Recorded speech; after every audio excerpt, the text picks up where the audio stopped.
What's up, guys? I'm back again for another video. It's been forever since I've done a fragrance video, but I figure let's go ahead and do one because I've got some updates in the fragrance collection that I haven't mentioned yet, especially for my video viewers here on YouTube. I do post on some of my social media, but I haven't posted on YouTube, so I figured let's go ahead and break them out. And it's going to be a multiple part series, I guess, seeing how I've got multiple fragrances that are new to this collection here, and I can't cover them all in one video. I figured let's stretch them out in a couple videos. So the actual fragrance we're going to talk about today is from 1978. It's a great fragrance. It's still made today, still popular. It's a great throwback fragrance. Everyone loves it. Well, not everyone loves it, but if you appreciate vintage fragrances, the powerhouse fragrances, then you would appreciate this one. And this one is none other than Polo by Ralph Lauren, commonly known as Polo Green. Now, this bottle is a little older. It's not one of the current productions. I own multiple backup bottles of this one. So here's my backup of the cologne. This is a new batch, not even a year old. We have that. It's a small atomizer. This is a tall atomizer. This one is, I think, from the early 2010s, I want to say. So if I remember, I think this batch was from 2014, and this is a 2021 batch right here, so very much new. And then here we have the aftershave. It's just the aftershave, so it's not an EDT concentration like the rest of these, but we have this. So this one, oh, wrong bottle. I'm not working on this bottle yet. I'm still using this one. Has a really nice opening. I get a lot of, I can't give you the entire note breakdown, but based off of my knowledge here and what I'm smelling off of this fragrance, in the opening there is a lot of pine wood, tobacco. There's some citrus in here.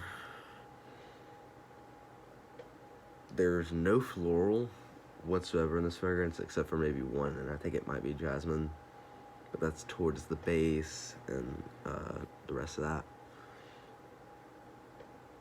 There's leather, of course, but that leather doesn't really start to come in until a little bit later. So it's mostly in the mid and base, really, that leather. Tobacco comes out nicely in this one, and that greenness from the pine is still kicking through, and it pretty much stays throughout the whole fragrance. It's just very prominent in the opening. Once it dries down, the tobacco comes out really nicely in this one, and the leather does too as well. It's a very dry, woody, earthy scent. So that tobacco and the leather, of course, the pine is very dry, if that makes sense. Now, it is a little bit sappy smelling in that sense, and it's really the pine, that's the only thing that comes off of that. But the leather, the tobacco, and all these other notes in here are very, like, dry, if that makes sense. And it's a little bit bitter. It's a little bit bitter. It might be the pine that I'm smelling in here. It's not a sweet pine, it's almost a little bit bitter-ish. I've had this for a bottle, so it's for a little while, and it's shipped. It's a legit bottle, though. Batch code is 18L406V, which matches up with my box. I didn't bring my box out. I don't know why.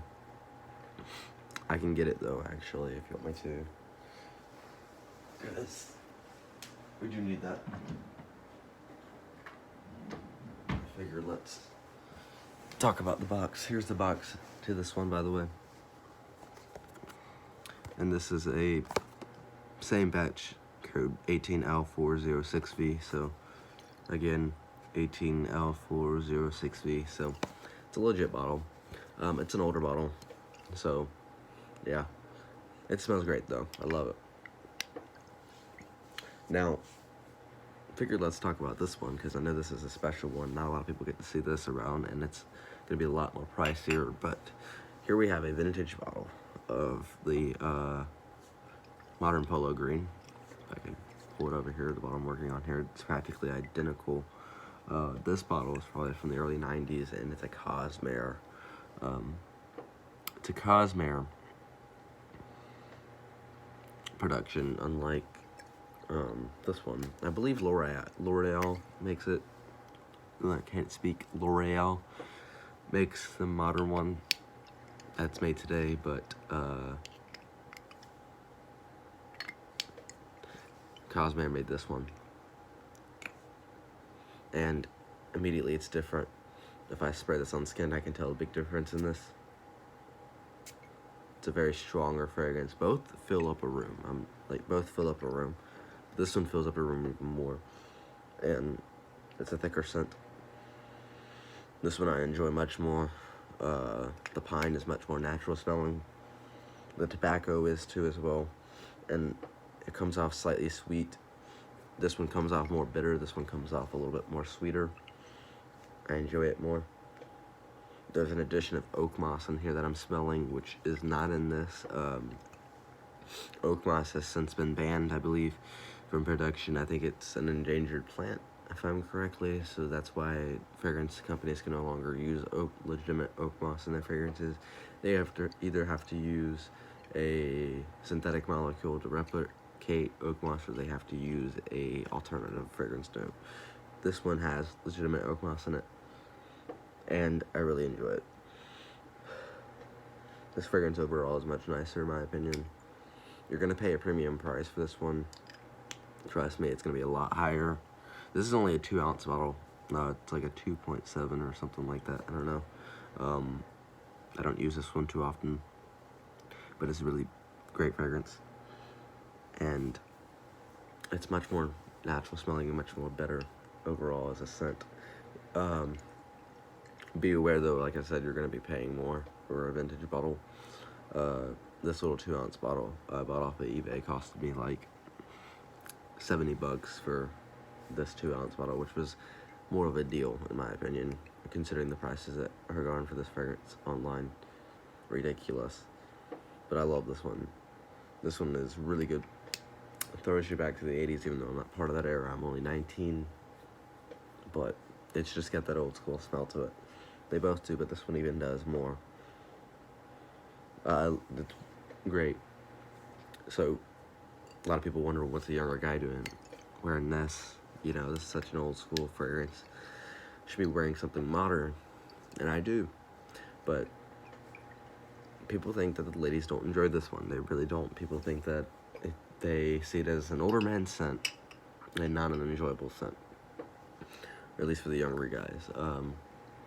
I find that completely wrong. I've gotten a lot of compliments. Not a compliment monster, but I've gotten a lot of compliments with this one from younger women. I haven't really worn this one out in public yet, so I really can't tell you anything.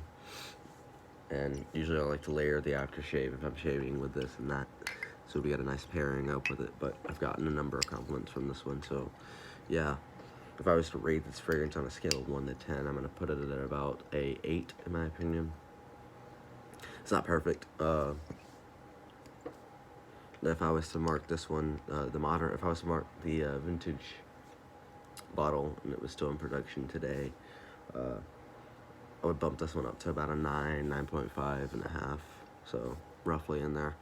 This one's about an 8 in my opinion. It's great. It's a great fragrance. It's a little bit generic because it's synthetic in a sense at the opening. You can definitely tell a difference in these two. But I enjoy it. And it gets a number of compliments. So that's a win in my opinion. Usually I wear fragrances for personal taste and mostly my personal enjoyment. But if I get compliments from it, then that's a plus. So great fragrance overall. So I think that pretty much sums up this video in a nutshell. I got a couple more videos I want to bring out that I'm going to post, so y'all tune in for that. Other than that, y'all have a good one.